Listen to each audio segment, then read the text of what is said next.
சாமி?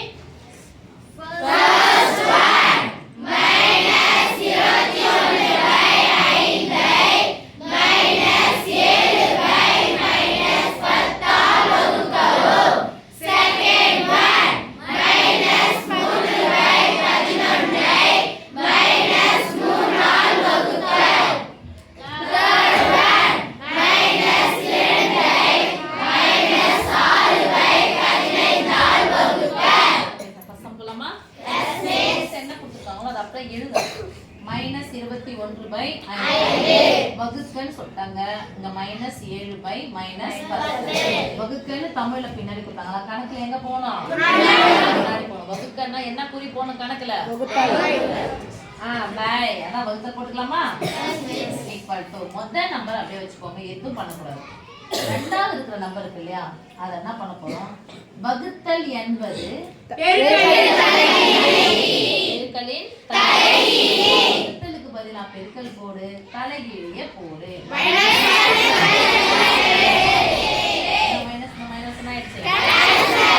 போட்டுக்கலாமா? இதே நேரம் ஃபர்ஸ்ட் பெருக்குங்க. -21 இன்டு 10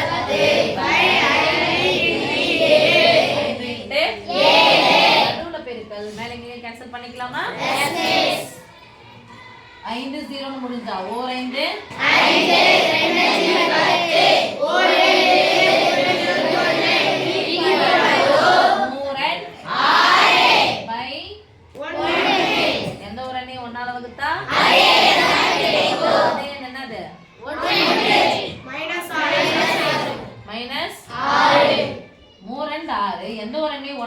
அதே எனக்கு கிடைக்கும். நான் 1 கிடைக்குமா? 6 1 ஆல வகுத்தா என்ன கிடைக்கும்? 5 1 ஆல வகுத்தா என்ன கிடைக்கும்? அப்ப 5 எப்படி எழுதணும்? ஒரு பின்ன என்ன எழுதணும்? 5 எப்படி எழுதணும்? 5 15 பின்ன என்ன எழுதணும்? எப்படி எழுதணும்? 15 இங்க போட்டுக்கலாமா?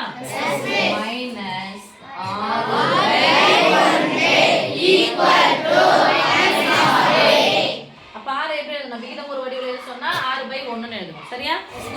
இப்போ -3/11 ஐ -3 ஆல் வகுக்க. -3/11 ஐ -3 ஆல் வகுக்க வார்த்தை எங்க போய்டும்? முன்னாடி போய்டும். அப்ப என்ன குறிப்போம்னா வகுக்க. இங்க ரெண்டு குறி ஒண்ணா இருக்கு. அப்ப என்ன பண்ணோம்? கொண்டு போட்டுக்கலாமா? -3/11 வகுத்தல் என்பது வகுத்தலுக்கு பதிலா பெருக்கல். இப்ப தலைகீழி போனோம். இப்பதான் சொன்னேன்.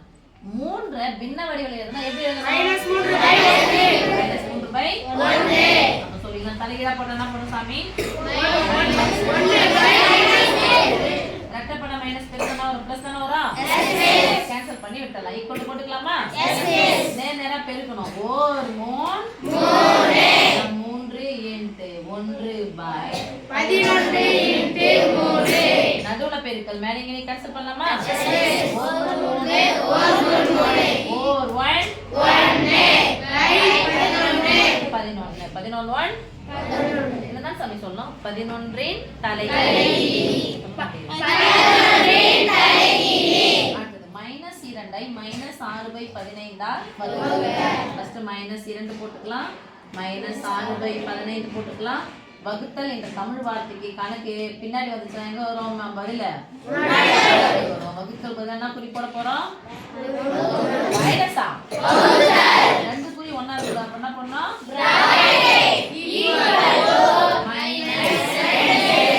வகுத்தல் என்பது பெருக்கல் போட்டா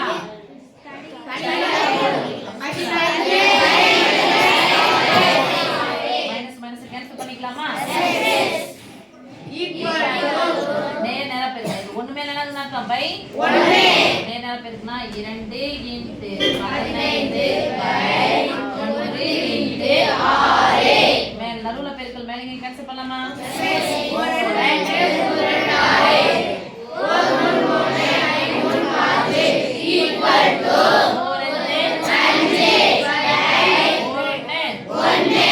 5 தலைகீழியா 1 சாரி எந்த ஒரு எண்ணையும் 1 ஆல வகுத்தா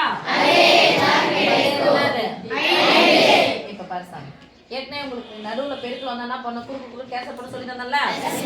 நடுவில் பெருக்கில் வந்தால் குறுக்கு குறுக்க கேன்சல் பண்ணு. ஒரு 7 3 21 ஒரு 5 5 2 10 10 நடுவில் பெருக்கல் குறுக்கு குறுக்கு கேன்சல் பண்ணலாம். 3 3 கேன்சல் ஆயிடுச்சா? இதில் ஒரு 3 3 ஒரு 1 இங்கே 11. ஓகே, நடுவில் பெருக்கல் குறுக்கு குறுக்க கேன்சல் பண்ணு. ஒரு 2 2 3 2 6 ஒரு 3 3 I 3 5 இல்லையா? இந்த ஃபர்ஸ்ட் சுருக்கலாம். I 3 5 2 3 6 இது என்ன ஆயிடும்? கேன்சல் 5. ஓகே, படி சாமி.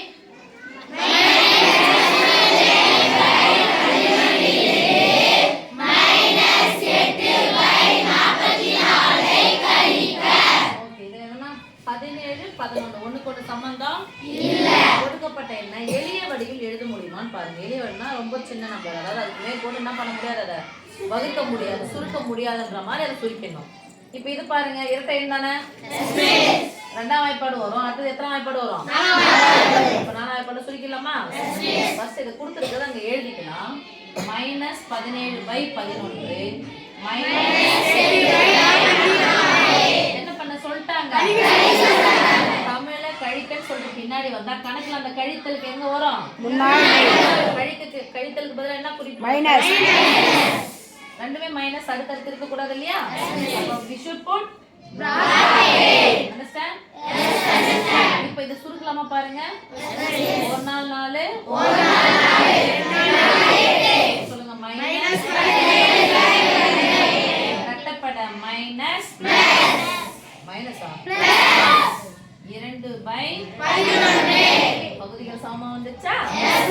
எத்தனை முறை பகுதிகள் 11 வந்தாலும் 17ல இருந்து 2 என்ன பண்ணணும்?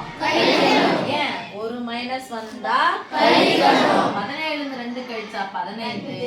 பெரிய குறி மைனஸ். பகுதியில் வந்தாலும் மைனஸ் எங்க போடணும் சாமி? என்ன அர்த்தம்? 15. அப்ப 15ல எத்தனை 11 இருக்கு? மைனஸ் குறி போட்டுக்கலாம். ஓர் 11 மீதி 4 ஏதால வகுக்கணும்? சொல்லுங்க. -1 + 4/11. ஓகேமா, படிங்க சாமி.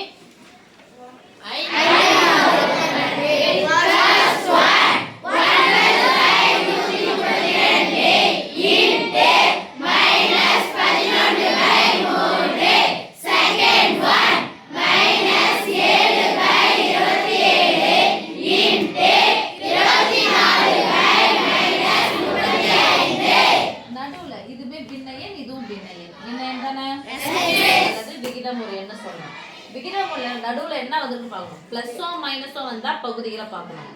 பெருக்கல் வகுத்தல் வந்துச்சுன்னா ஃபர்ஸ்ட் பெருக்கல் வந்திருக்கான்னு பாருங்க. வகுத்தல் வந்துச்சுன்னா அதை தலைகீழ போடணும், பெருக்கல் போட்டுட்டு. இப்ப என்ன வந்திருக்கு?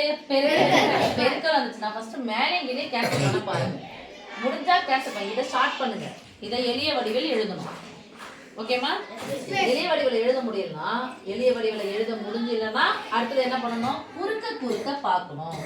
குறுக்க பார்த்து கேன்சல் பண்ணணும். குறுக்க பார்த்து கேன்சல் பண்ணணும். புரியுதா?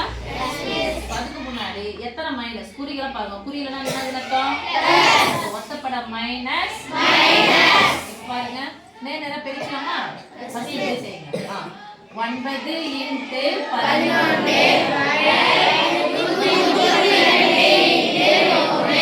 நடுவுல பெருக்கல் வந்துச்சுன்னா மேலே கீழயும் கேன்சல். நடுவுல பெருக்கல் வந்துச்சுன்னா மேலே கீழயும் கேன்சல். பெருக்கி போட்டு கேன்சல் பண்ணுங்க. அப்படியே கேன்சல் பண்ணிட்டு அதுக்கு அப்புறமா பெருக்கிக்கலாம். ஓகே, இப்போ இல்லைன்னா குறுக்கு கேன்சல் பண்றோம்னு சொன்னாலும் அதுவும் பிரச்சனை இல்லை. இல்லை நேரம் இந்த மாதிரி எழுதி போட்டு கேன்சல் பண்றதுனாலும் ஓகே தான்.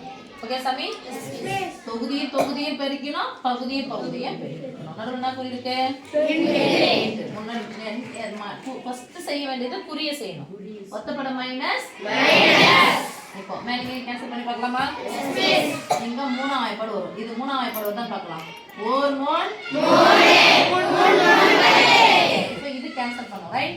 இது 3ஆம் வாய்ப்பாடு வந்து பார்த்தா இலக்கங்கள் என்ன பண்ணிக்கணும்? கூட்டி பாருங்க. 1 கூட 3 சேர்த்தா 4, 4 கூட 2 சேர்த்தா 6. இலக்கங்களின் கூடுதல் 3 6 9 வந்துச்சுன்னா எத்தனை வாய்ப்பாடு வரும்?